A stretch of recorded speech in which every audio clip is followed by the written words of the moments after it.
Kung ang hanap mo ay ligaya sa buhay. Hey, Kumarites! Ah, kumusta, Kumarites? Ay, okay lamang. Saan ka baga papunta at medyo parang papunta na? Ako talaga yung nagpahapon at nang hindi medyo mainit. Ako'y pabayan. At ako'y bibili ng appliances sana sa SM.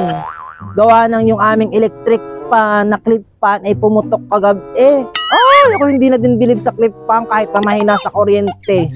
Ay diyan, bibilin ko na lang yung standard na mataas na umiikot at nang lahat kami mahanginan.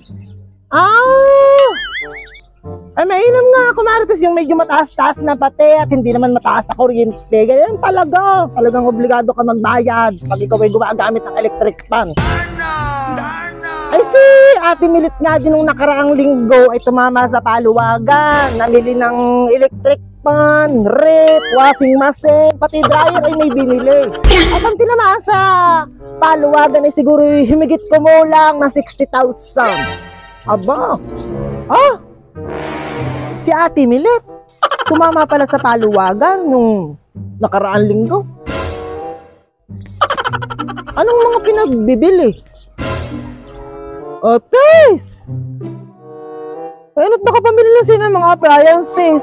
Ay, yung utang naman sa akin na tagal na nung nakalipas na 2023 pa. Para 2,000 utang sa akin hindi nabayadan. Tapos ngayon malalaman ko sino namili pala ng appliances. Aba! Walang kapal lang kanyang pagmumukha. Hindi man lang niya ako naabutan kahit 1,000. Tapos ngayon mababalitaan ko namili pala ng appliances. Hindi siguro maganda, Kumarites.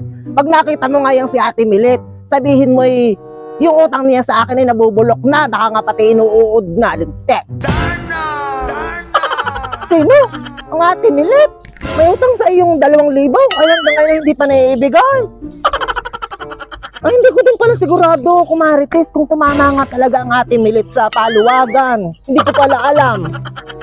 Ay, hindi pala pinasasabi sa iyo.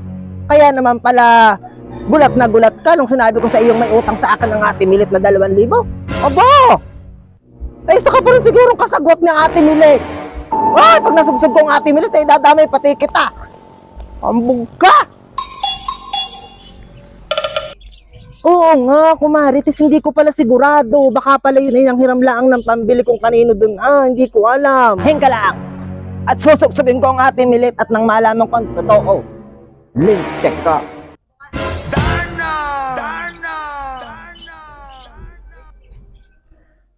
Hindi ko po talaga alam, Kumarites. Hindi ko alam kung tumama talaga. Nabanggit lang din naman sa akin ni Kumaring Imelda na namili nga daw ng appliances. Ay, awang ko din. Baka pati ako'y mga pagalitan na ng Ate Milit at ako'y daldal na daldal. Hindi ko alam kung tumama sa paluwagan. Hindi ko alam.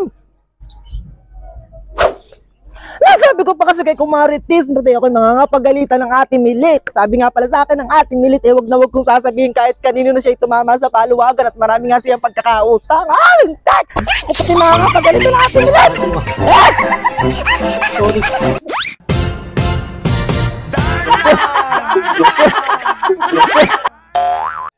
Shout out kay Gina Kalapit and shout out din kay Kumarites Luz Biminda Salvador and shout out din kay Kumarites Elenita Evangelista Rico Red from Oriental Mindoro.